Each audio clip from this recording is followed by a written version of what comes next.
We are about to get started, and we hope you will enjoy your time with us today. Remember to download our app and follow us on social media to stay connected throughout the week.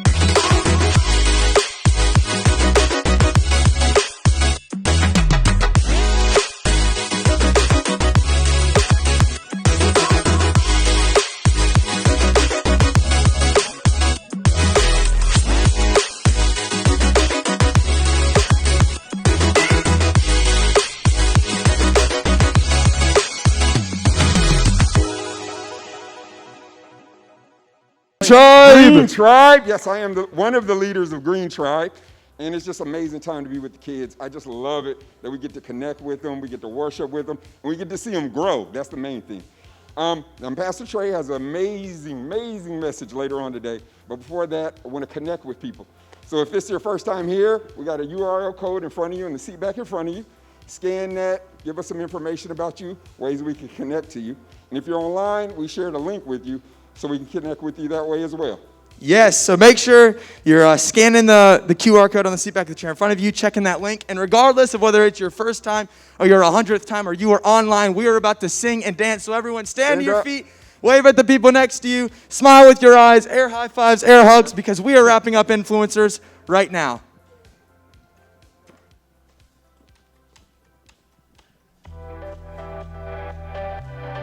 Good morning, come on.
made whole, hearts awake at the sound of Jesus' name.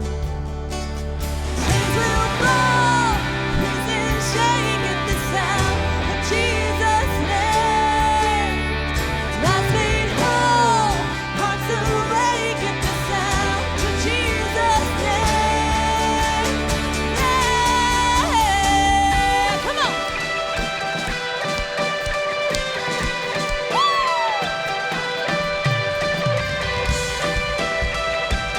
Come on, there's freedom in this place this morning. Where the Spirit of the Lord is, there is freedom. There is freedom. Where the Spirit of the Lord is, there is freedom. There is freedom. And now let it go. Just let you up into the fullness of His love. Oh, the Spirit is here, let there be freedom. Let there be freedom. Yeah, let there be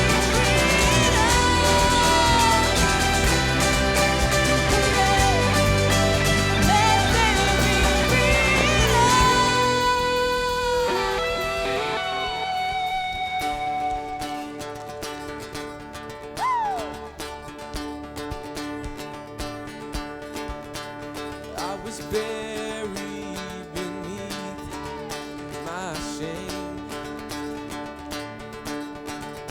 and who could carry that kind of a weight? And it was my tomb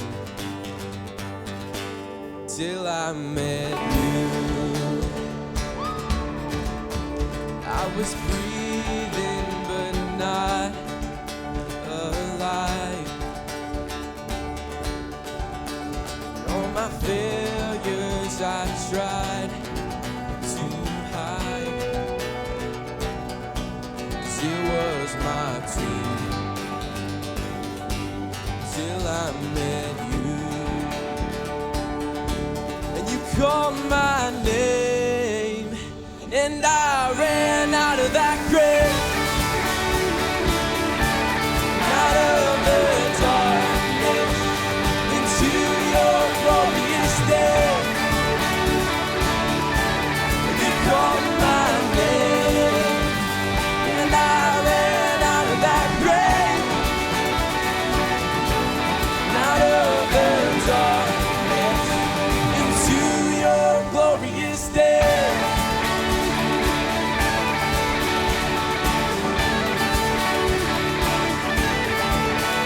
Now your mercy has saved my soul. Now your freedom is all that I know. Sing it! It's the old name new. Yeah, Jesus, when I met you, oh, and you called my name, and I ran out of that grave, and out of the darkness, into your glorious day. And you called my name, and I ran out of that grave, and out of the darkness, into your glorious day.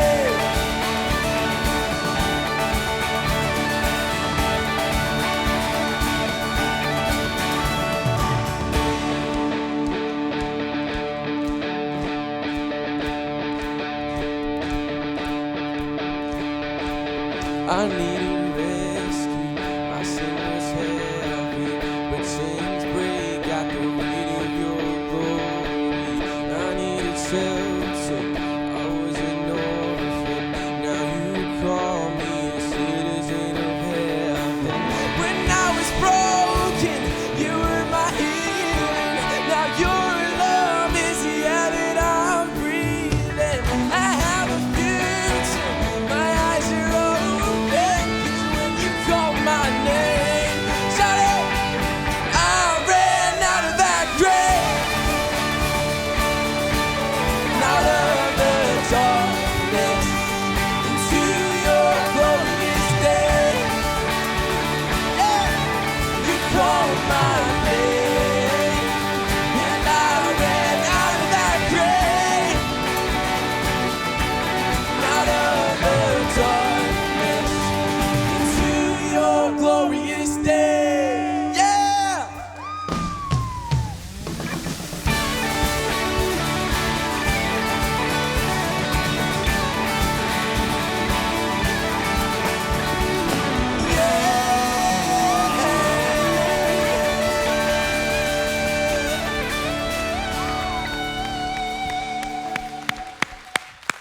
Well, all right. Good morning, good morning, good morning. Why don't you grab a seat? Glad to see all of you here. Glad that you have joined us online today. We are wrapping up a series on a topic that, according to statistics, just about every single person in this room, about every single person watching online deals with on a daily basis. Social media. For the last 4 weeks, wrapping up the series today, we've been talking about social media. We've been asking a very specific question. This is what we've been asking. When it comes to social media, am I bringing my influence to it, or am I being influenced by it? Because one of those two things is happening every single time we engage on any of the platforms that we go on and try to connect and try to find information and try to disseminate some of our views into the world. Now, if today's your first time, if you've missed any of our series, man, I'm going to highly encourage you. Grab our app. If you don't have it already, go back and catch up because we have covered a ton of content as we've all tried to answer this question. As we've all tried to answer the question of when it comes to social media, am I bringing my influence to it? Or am I being influenced by it? Because make no mistake, the goal of social media is to influence you. As we talked about week 1, social media is run by corporations. And the corporation's job, like all corporations in America, the job is to make money. And the way corporations make money in social media is not by making you feel good, it's not by sharing information, it's by keeping you on the platform. Because then they can sell your eyeballs and they can sell your influence to companies. And again, nothing wrong with that, but it helps to understand that we're engaging with platforms that are actively trying to keep us engaged. There are also some pitfalls to the platform of social media, as we talked about week 2. Social media is not set up for healthy dialogue. It is not set up for actual communication. Now, we can bring that to the platform, but we have to actually try to do it. Week 3, we talked about why it was so important that we understood these pitfalls and we understood the difficulties of the platform. It's because no matter who we are, we should understand what's going on and maybe why it's affecting our mood and why it's affecting our ability to communicate with people. But if you consider yourself a Christ follower, it matters even more because we have a message to share. The message of Jesus. We call it the gospel. We call it the good news. It changed our life, and in turn, he's asked us to share that message with the world. There's never been a better platform given to humanity than social media to spread that message. So it's really, really important we understand what's going on, and it's really, really important that we take the time to understand the pitfalls so that we can spread our message well. How do we do that? That's what we started talking about last week because we turned to Jesus' little brother, a man named James, who said, hey guys, when you have this influence, when you're going on platforms, when you're trying to talk about these things, be careful. And you say, James, why should we be careful? And he says, because we all make mistakes. Because you lose your temper and I lose my temper and we all can lose our temper at times. And so we take that 2,000 years into the future when we're dealing with this platform that is written in ink forever for all the world to see. When we know it's set up to kind of manipulate us, when we know it's not set up for healthy dialogue, and if you consider yourself a Christ follower, when you know you're bringing to it this message that can change the world. James just said last week, hey guys, be careful with that platform. In fact, here's what he says.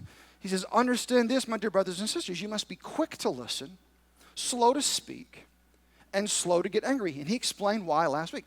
Because we will not always get it right. Sometimes we'll slip up. We can't always tame our tongue. So last week, we all agreed together that what we were going to try for the past week as we engaged on social media was this. We were going to try to pause before we post.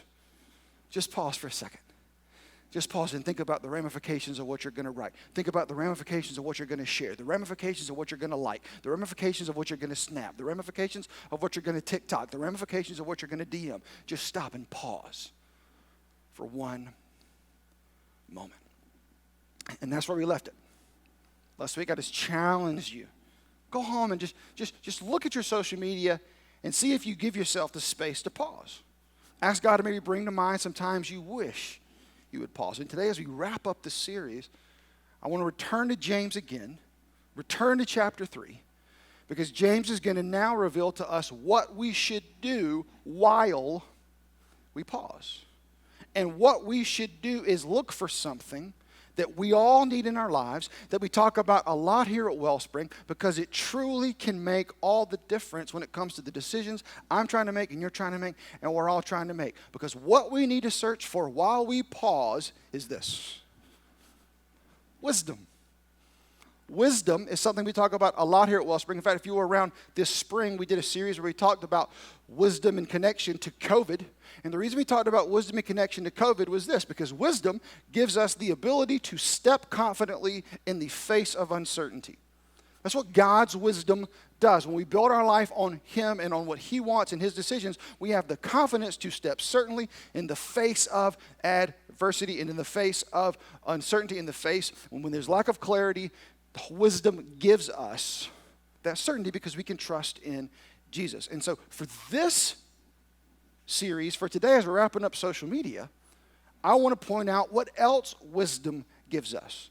Not only does it give us the ability to step confidently, wisdom can give us the ability to post confidently in the face of uncertainty. It can give us the confidence to like, the confidence to share, the confidence to snap, the confidence to DM, the confidence to TikTok, which probably means don't TikTok. I don't even know what TikTok is. That's how old I am.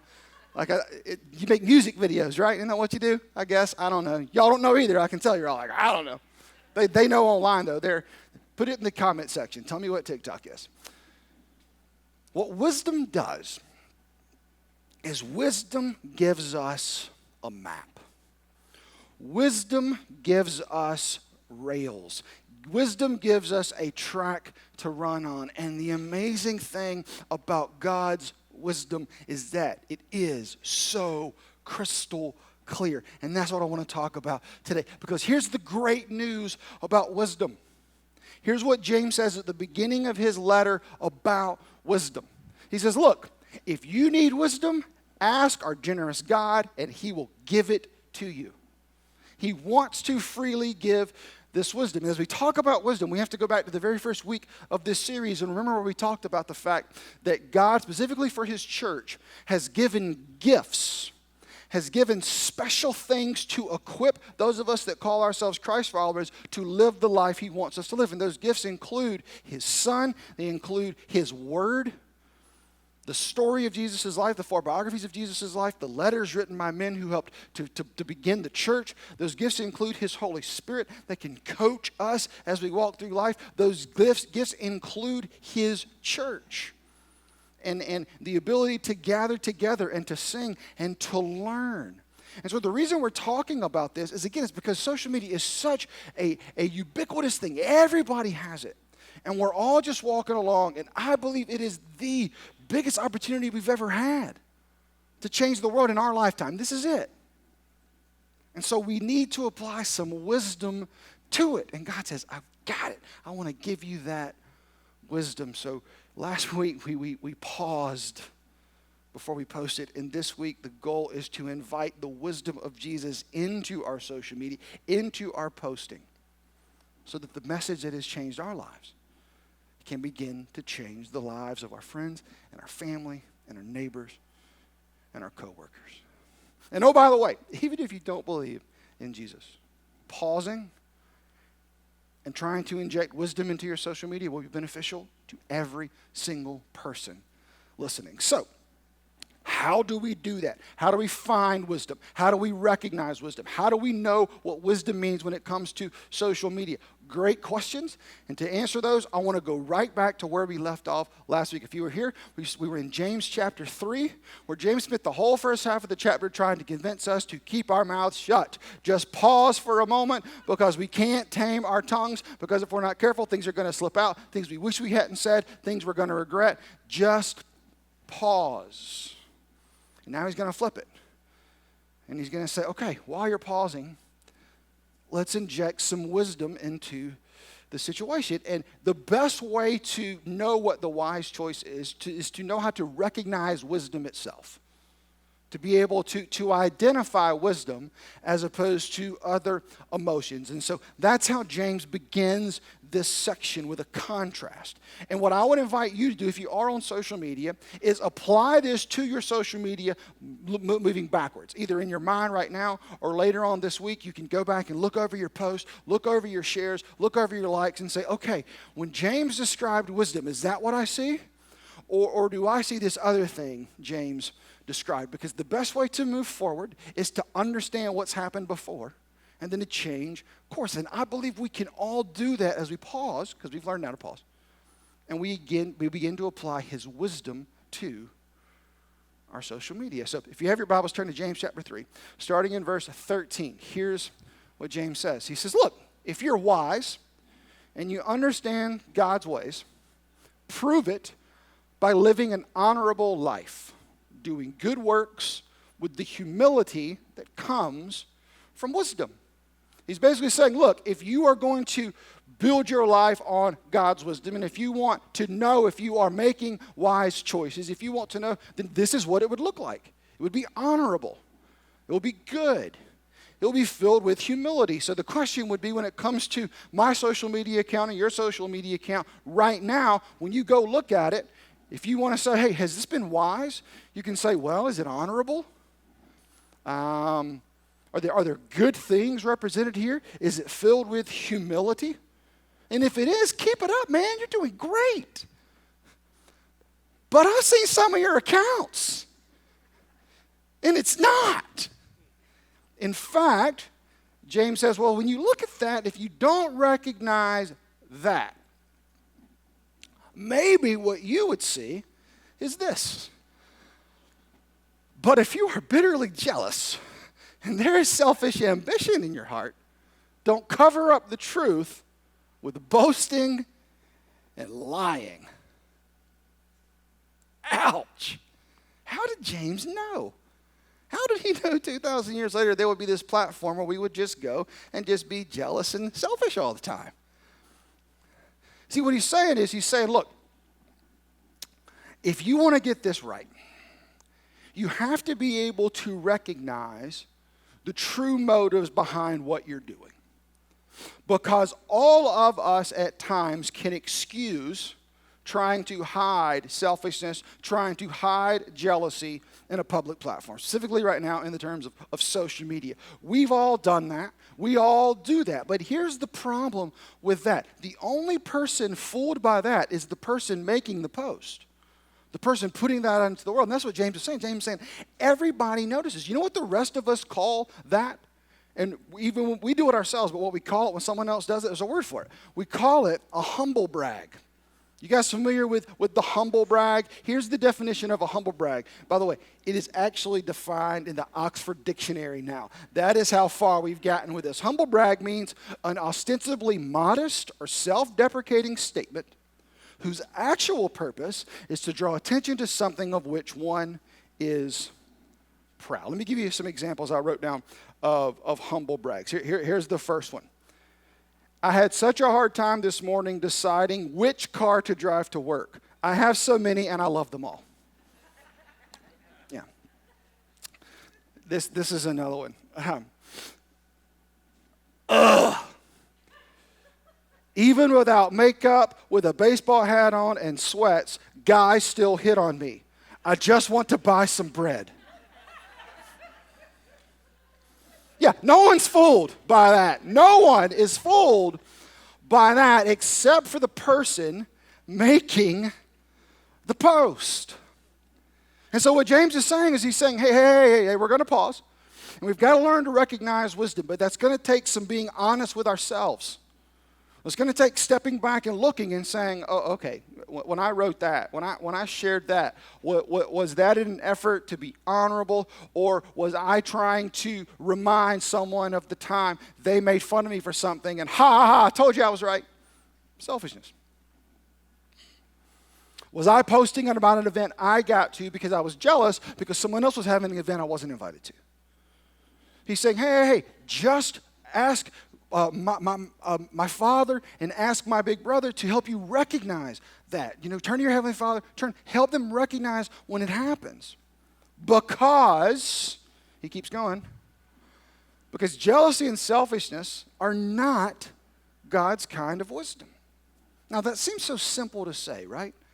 But that is a universal truth, that jealousy and selfishness are not God's kind of wisdom. So when you are doing something out of jealousy or selfishness, you can be certain 100% of the time it is not the wise thing to do. He keeps going. Such things are earthly, unspiritual, and demonic. For wherever there is jealousy and selfish ambition, there you will find disorder and evil of every kind. Jealousy and selfishness equals disorder. If that doesn't describe Facebook, I don't know what does. Jealousy and selfishness bring disorder. Let's bring this down. If every time you post on social media, the comment section is filled with disorder, you might be bringing jealousy and selfishness to the platform.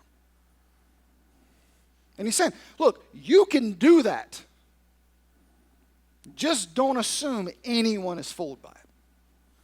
Just don't assume anyone sees anything other than what is actually happening. So he's like, hey, go back, look over, think about these things. Man, what do you recognize? Because if you want to be wise, if you want to bring wisdom, these are going to be the results. But if you're not, you're bringing selfishness and jealousy. Disorder will be the result. It's very clear, it's very plain to see. So pause before you post and evaluate. Man, what is typically the result of what I put out into the world? What typically happens when I share these things? What typically happens when I just speak my mind? What typically happens when I'm like, I got to get this off my chest? What typically happens?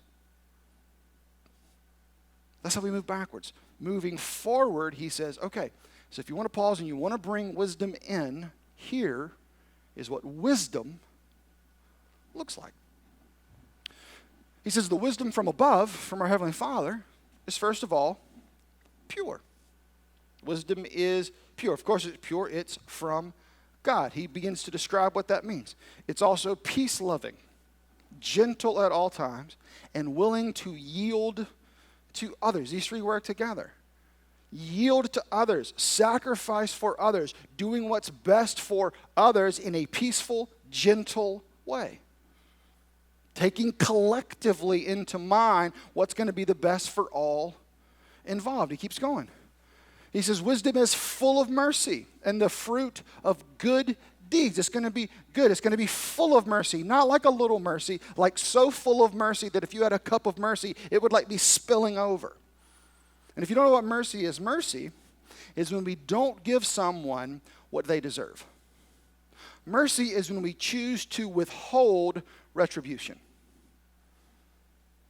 Not really a quality of social media where we live to catch people, where we live to call people out, where we live to blow up their comments, where we live to go find that one article that debunks what they said and drop it and like, bam, gotcha. Where we feel like we have to speak up. Every time someone says something negative about us, we want to fight back. But James is saying, well, hey, wisdom is full of mercy. It's full of not giving people what you think they deserve, but in fact giving them something better. So if our social media wants to spread the message of Jesus, he's saying it should be full of mercy. But he's not done. He says it shows no favoritism and is always sincere. Doesn't take sides. And it's always honest. It's always truthful. Now, we read this verse back in the spring, and when we did, I actually put a list together, and I want to show you that list of wisdom. Wisdom is going to be peaceful, gentle, sacrificial, merciful, helpful, consistent, and impartial. Which means if you and I and all of us want to apply wisdom to our social media, you know what that means? Our social media pages, accounts, persona, profile, everything about our social media account should be filled with peace, should be gentle, should be sacrificial, always looking out for what's best for other people, should be merciful, full of mercy. should be helpful, consistent, and impartial. That is how we bring wisdom to this platform we've been given to communicate with more people with more speed than's ever been possible in human history. And all James says we have to do is ask our Heavenly Father, and He will give us this wisdom. He will fill us with this. And as He does, He will fill our pages and our likes and our shares and our DMs and our snaps and our TikToks. I don't know how you TikTok wisely, but I bet you can. And I know if you're like me, you look at this list, and you're like, man, that list is overwhelming. There's a lot of things there. That's a checklist. And right, that's why we stop. That's why James says, hey, slow down. But as I pointed out this spring, that list isn't just a list of qualities. This list is a list of character traits. Because what James is actually doing is he's describing his big brother. James is describing Jesus because Jesus was peaceful and gentle and sacrificial and merciful and helpful and consistent and impartial. And so what I believe James was saying in chapter 3, and if James were here tonight, we're here now, how he would summarize all that for us as we try to move forward and engage in this platform that can change the world. The summation of chapter 3 would be this. The first half would have said, hey guys, I just wanted to get you to choose to pause before we post. Just pause. Just pause before we post. Just slow down, just pause. And then here's what I want you to ask. I want you to ask a version of the question I learned when I was in middle school and high school. And if you had any church background, maybe you learned it as well. Maybe even wore the little bracelets that said WWJD. What would Jesus do? Well, I believe James would amend that question just a bit for our conversation today. He would say, guys, just pause before you post and ask this question. What would Jesus post? WWJP. Because here's the deal. If you want to speak on His behalf, if you want to spread His message, you got to sound like Him. And right now, in a world where our social media platform has more reach than anything you and I can actually do face to face, where more people are making more decisions about that specific persona of us, it has never been more important for all of us to apply wisdom to it, but specifically for those of us that call ourselves Christians, for those of us that say we have been changed by the message of Jesus, to allow that message to speak through us. And there's no better question to ask than, okay, what would Jesus post? What would Jesus like? What would Jesus snap? What would Jesus DM? What would Jesus TikTok? What would Jesus TikTok? I would like to know that. Like, what song would you, we'll talk about that later. I would love to know what Jesus, I'm fascinated about TikTok. I wonder what Jesus would TikTok. I bet he would, though. He was a cool dude. I bet he would TikTok. Anyway. I want you to imagine with me for just a moment, and then we're done. I want you to imagine with me for a moment. I want you to imagine what would happen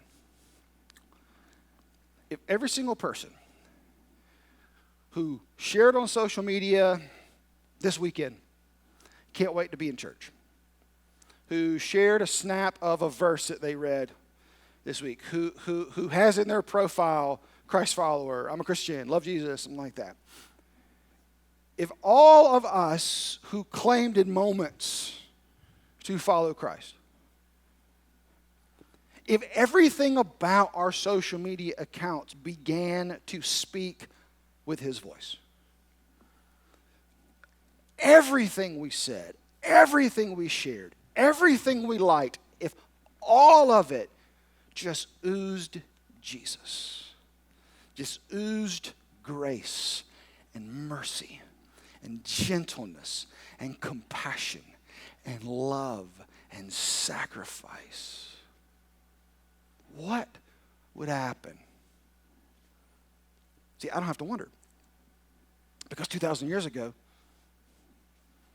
11 men decided to try that out. And they laid down their professions and they laid down their opinions and they began to speak with Jesus' voice. And 2,000 years later, we're still talking about Him. So I bet, equipped with the greatest platform ever given to spread a message faster than it's ever been possible, that if we all chose to speak with Jesus' voice, if we all chose to pause and say, what would Jesus post in this moment? I bet he could use us to bring more people to himself. I bet, as we've been talking about all summer, if we continued or maybe chose to do good in that moment, I bet we would see a harvest of blessing. Now, I know you're asking a question. How do we do this? This is great. This is great in theory. How do we apply wisdom to social media? How do we actually, on a day-to-day basis, ask this question, what would Jesus post? I'm glad you asked. I had a conversation earlier this week with my wife, Danielle, with Eric and April Colquitt, about how to do just that. Check it out. All right, I'm here with Eric and April Colquitt and with my wife, Danielle. We're going to be answering some of these questions, and we're going to start very quickly. How do we apply what would Jesus post? How do we do that in our lives? Danny, how do you do that? Yeah, so it's interesting. Based on our lives, probably for us, You don't not post a lot. I do not post a lot, and I think it's because over the years, especially as we were raising middle schoolers, we did ask this question: what would Jesus post? Which requires wisdom. Yeah. I love that's what you talked about in your message today, and that one of the questions we ask in our house when it pertains to wisdom, you taught me this question a long time ago. It's in light of my past experiences, my current circumstances, and my future hopes and dreams, what's the wise thing to do? And that's always a question we ask. I think it's very applicable to social media, to time on your phone in general. And so I think that that's a question when you're saying, what would Jesus post? Is it wise? Is this something that I need to be out into the world, that I want to articulate who I am forever or just in this moment? And that's a question that I've asked, which leads me not to post a lot. Right. Well, Well, no, let's talk about that question. Past experiences, current circumstances, future hopes and dreams. Even asking the question requires you to pause. Yeah. This is a long question. Yeah. And when you go through that filter, right, I'm the same way. I don't post much on social media because past experiences, current circumstances, future hopes and dreams, is this a wise thing to put into the world? The answer is usually no. Yeah. If you've ever looked back at your old posts, like, have you ever gone back through your old Instagram posts You're from like, several years and like, "Oh." why did I even say that? Like, what was the point? Yes. One of the things that I think about is there's a verse that I love in Proverbs where he says, the writer says, too much talk leads to sin, so be sensible and keep your mouth shut. I think if he were writing that in 2020, he might say too much posting leads to sin, so be sensible and keep your thumbs off the keypad or whatever. Yeah. There's just some things that can be shared, but not everything needs to be shared. And typically, like when I think about that verse as too much talk leads to sin, it can lead to sin in my own life, but it can also lead to sin in someone else's life. Like what I share and what I post can affect someone else to react or to do something in a way that maybe not be what's best or what's wise for them. And so when I think about it that way, that, that makes me pause and think, is this something that is valuable to share or necessary to share? Yeah, so common theme here. I don't post a lot either. And a lot of what you just said about, I'm always thinking about other people when I'm thinking about posting. Like, how is this going to come across? What, even if I'm liking something, what am I liking, and what will others think about what I'm liking? I might be overthinking a little bit, but it's really back to the whole wisdom thing. Like, I'm just trying to make the wisest decision in that moment about what I'm putting out there. And so same thing. What you guys are saying is just be careful what we're posting, what we're putting out there, because that requires wisdom. You said overthinking, but I would say, can we overthink something that is public to the entire world forever? Forever, yeah. That's the way in which we think about it. And by the way, the verse, April, Proverbs 10:19. Yes, I'm sorry, thank you. Yeah. People could You can find go look that. it up. All right, so we're talking about applying what would Jesus post. Yeah. Let's get a little deeper here. What are some specific steps you guys take, and I take, and I'll take to pause to control social media influence in our lives, both what we post and what we receive from it? How do you pause? I'll go. Go ahead. So one of the things on social media, when you're on there just a little bit, frequently you can come across things that make you angry, and it makes you, your blood boil. And for me, What I do is if I see something that makes me angry, instead of immediately wanting to fire something back, I just walk away from it. I just put it down. Because if I don't, I'm immediately going to Yeah. want to, make a point.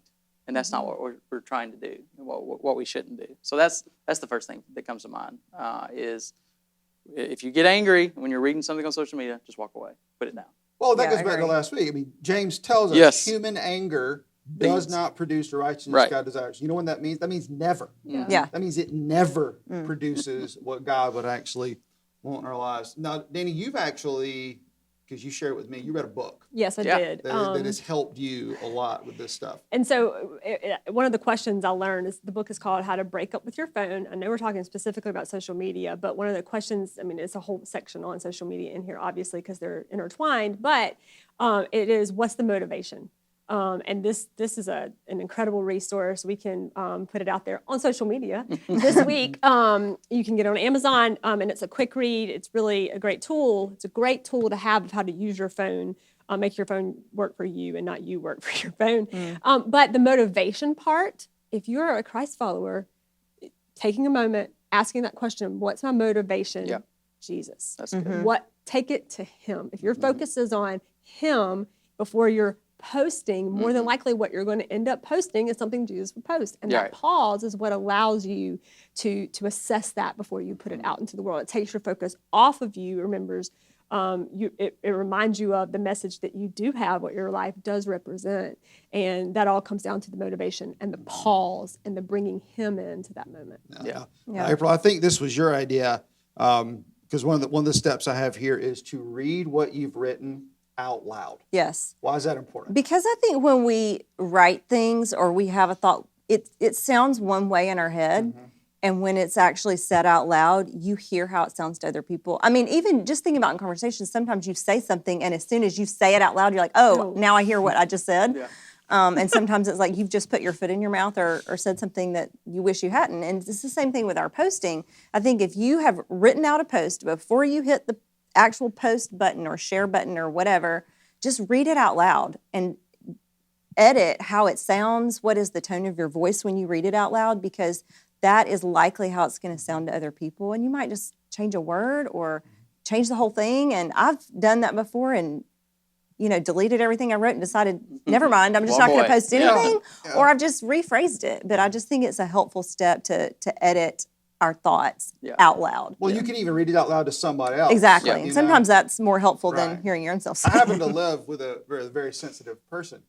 So even text, emails, I'm like, hey, Danny, come here, I want to read this out loud. And I will. And she'll just be like, no, no, we're going to start over with that one. And so it's helpful. So, all right. So another thing we talked about, Abby talked about healthy dialogue Yes. on social media. And so let's talk specifically about the comment section. Yep. Yeah. Let's talk about the win or lose of trying to have a conversation in comments on your post, on someone else's post. How's that work for you? It's a dangerous place.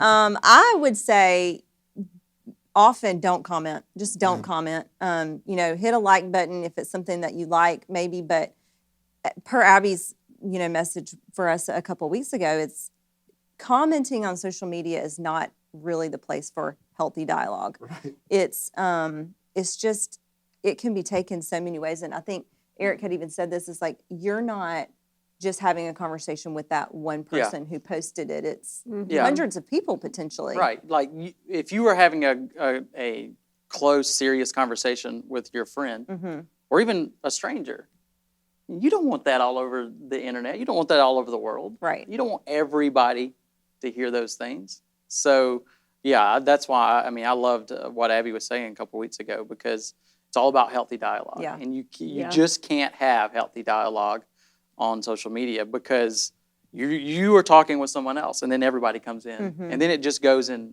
10 different directions. Yeah. And then you don't even know what you're talking about. I've read something on somebody's social media recently. I think I actually reposted it. But it was intended for people who have like teenagers, and it's, what do you do when you're having a difficult moment with your 13-year-old? And one of the steps was come up with one-liners and then get away.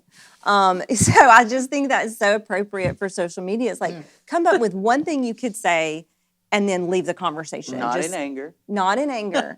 It could be thank you, or it could be that's great, or praying for you, or whatever it is. But I don't think we have to feel the need to always engage in conversation per se. I agree. All right. So we're talking about pausing. Yep. Last week, I kind of challenged people 10, 20, 30 minutes. What do you guys think about really like having a 30-minute rule?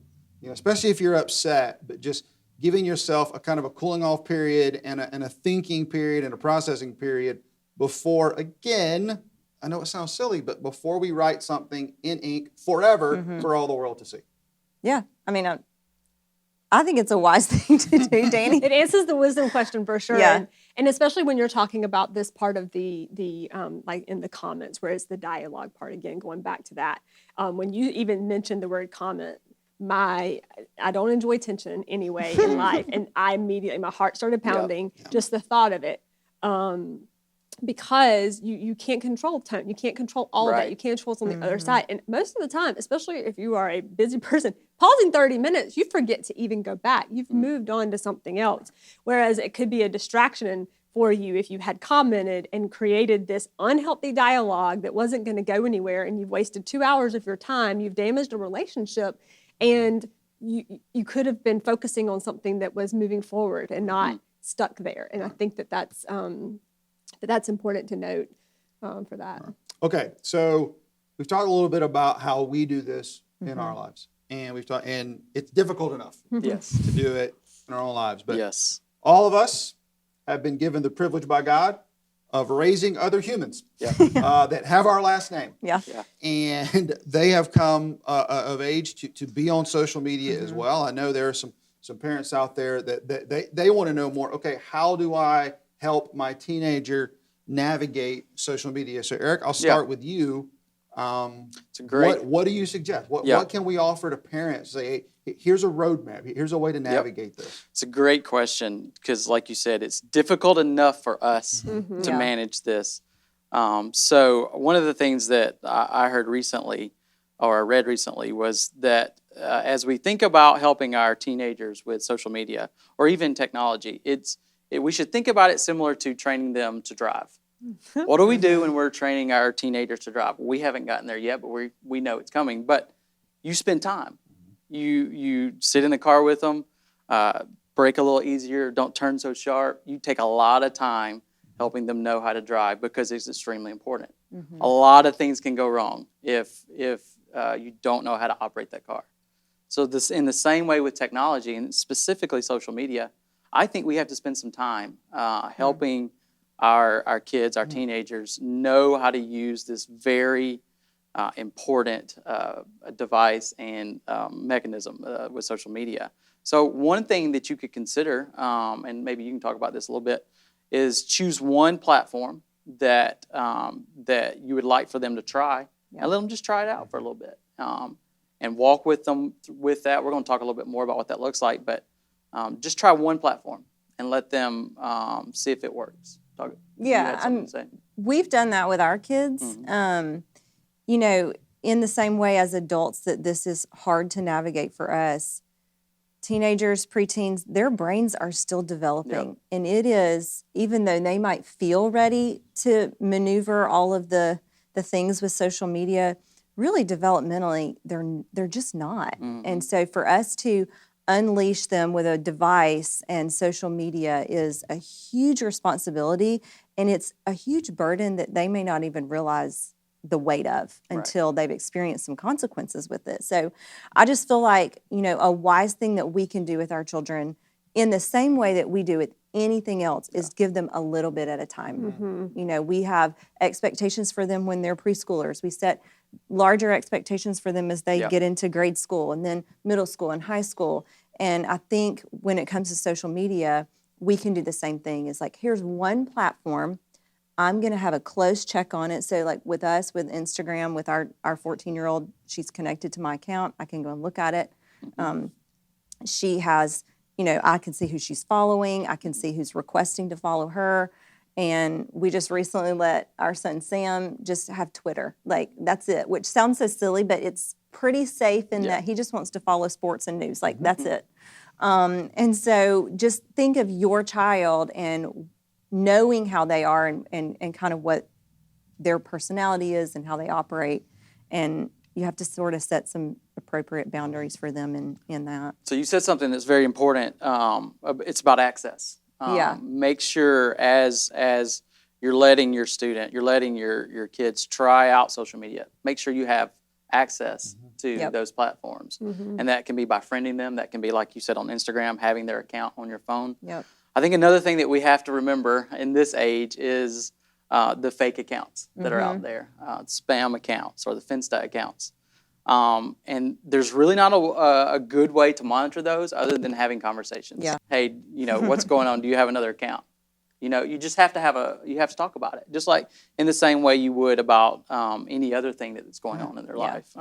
Well, you blew my mind a minute ago. I want to go back to it because comparing social media to driving a car, I think it really helped me because we do have a 15-year-old Yeah. and he Yeah. is You're driving. doing it. And it's so scary. Yeah. it's horrifying. The same. And yeah, I hope maybe that it clicks for people because we don't treat them the same, Right. but they really They are. are. I would have never just have thrown David the keys. Right. Like, in good terms luck, of Have buddy. fun. keys Yeah. and have fun. Yeah. I'll see you in a week, Because of the consequences. Because of the Yes. consequence, Yeah. exactly. He gets a beginner's permit where he can only drive in the car with us, and we are completely hands-on. And once he's done that for a while, he'll take driver's ed, and then he'll take another Yep. test, Yeah. and then he'll get a little more freedom, and then he'll get a little more freedom. And parents, I'm just saying, we can think about social media like that. And I love what you said about access. There is no such thing as privacy in my house. Right. You want privacy, move out. Yep. When you're under our roof, she's got every password. We're reading every text. We're it's happening. And the same is true on social media. And I love that because then it does give you the opportunity, especially at this age, to have those coaching conversations. Yep. Hey, do you think this was a wise thing to post? And let them answer and have conversations and don't just, it's like with driving. I found that the more I yell while he's driving, the less productive the Yeah. lesson is. Right. Typically. And so having those hey, what did you do wrong? What did this happen? I love that picture. I really do. And I think that what the key point from that too is the consequences. We take so Yep. much time with him in the car because we know the consequences. We haven't really, unless you really dig in, you don't think about the consequences. But I'm telling you, the consequences of your child's mental health. The access they have to the world, it is Yep. going to affect their mental health, their identity. They're going to start asking questions, and if we just throw that all at them at the same time, it's so overwhelming. That's what happened. Our children actually don't have social media, but that's their choice. They don't see us on it a lot, and so they aren't really dying to get on it. But we had a child who tried it, and his mental health was worse. And because we had that dialogue with him, we were able to point that out because there are consequences that Yep. are related to that. And we've seen that in teens. Oh yeah, for sure. The amount of self-esteem issues, the anxiety, the depression that stems directly from social media is crazy. I read a study since 2009, 2010, when kind of social media started to take off, just among teenage girls, older teenage girls, the suicide rate has risen 70%. And among preteen girls, it has risen 151%. Now, those are terrifying statistics. Not all of it is because of social media, but there is a clear correlation between the two. And so we just have to realize that, a lot of times teenagers, their self-worth gets wrapped up in how many likes they get. And so we just have to have, as their parents, we have to be able to have good conversation around that and just to be honest with what's going on. Yeah, and I would also add to that, assume nothing. We, as parents, we want to say, well, my child would never. Right. My kid, I know wouldn't, and we just don't know that until we have conversations. You said that, but asking them things like, hey, how did it make you feel when you saw so-and-so post Right. that? is there a better way that could have been said that would make you feel differently? And not in a way to help them judge people, but in a way to help them be self-reflective on how their posts are influencing other people, I think is really important. I mentioned a moment ago about developmentally where kids are going, and so I think when it comes to social media, what we see with middle schoolers and high schoolers is they're seeking questions like, where do I fit in? Where do I belong?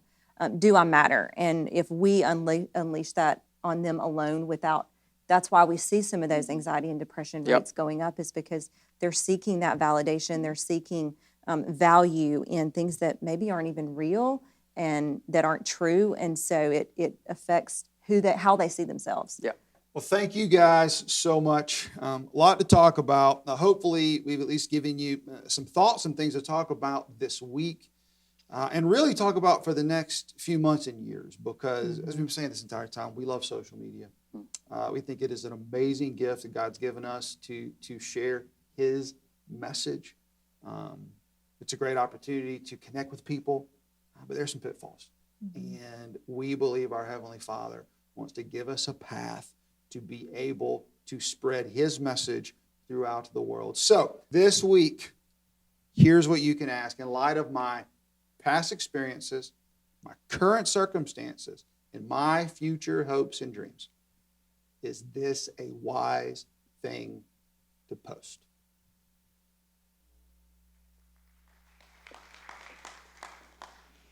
Well, we love that we get to partner with you as we are all learning how to seek wisdom and to do social media with more wisdom and just better. It's a hard, tricky thing to navigate, but we love that we get to all be learning that together in this season.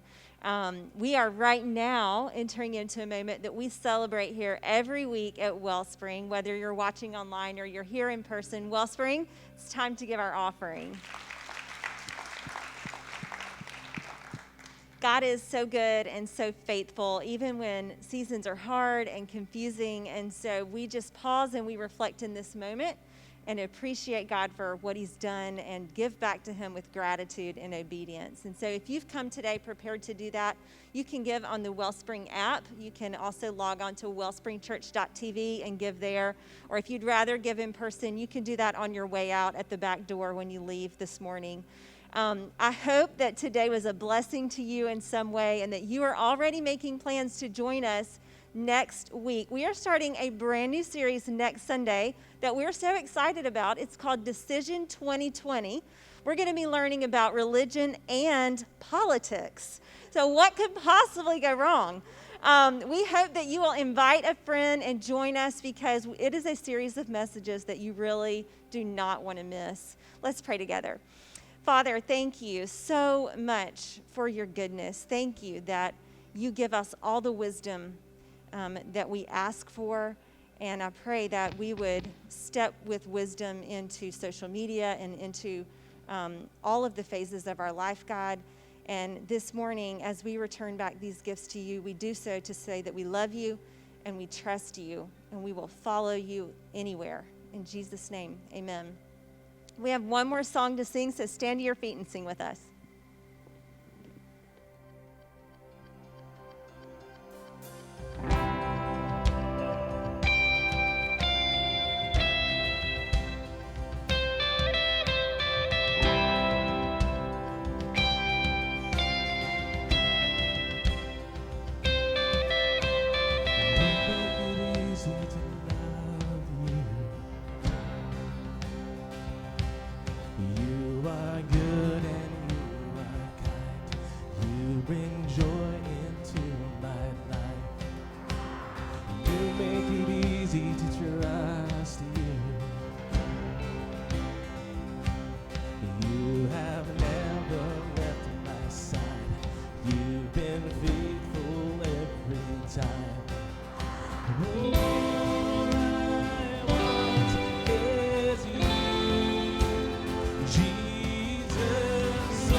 Follow you anywhere. There's a million reasons to trust in you, nothing to fear, for you are by my side. I'll follow you anywhere. Oh Jesus, you came to my rescue. You took my place upon that cross. You redeemed what I had lost. Now my whole world revolving around you. You're the center of my life. You're the treasure. You're the prize. All I want is you, Jesus. All I want is you. In you are the refuge I run to. You are the fire that leads me through the night. I'll follow you anywhere. There's a million reasons to trust you, nothing to fear, for you are by my side. I'll follow you anywhere. Follow you anywhere.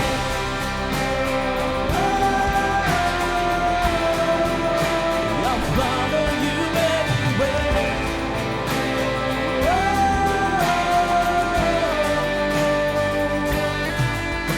Wherever you lead me, whatever it costs me,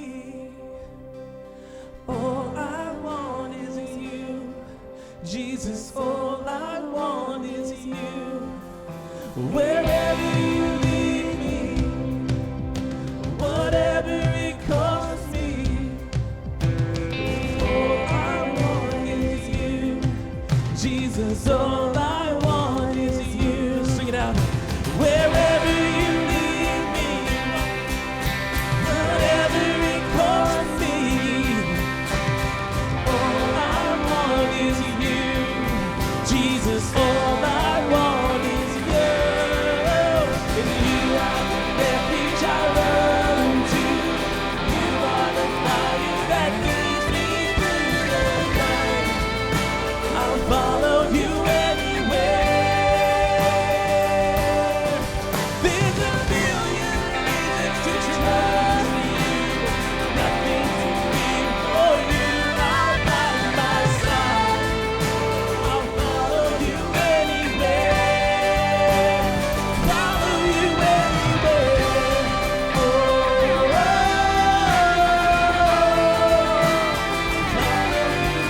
anywhere.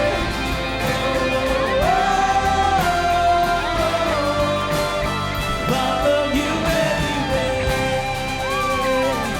Where you lead, God, we will follow. We love you. We worship you this morning. Y'all have a great week. We'll see you next Sunday.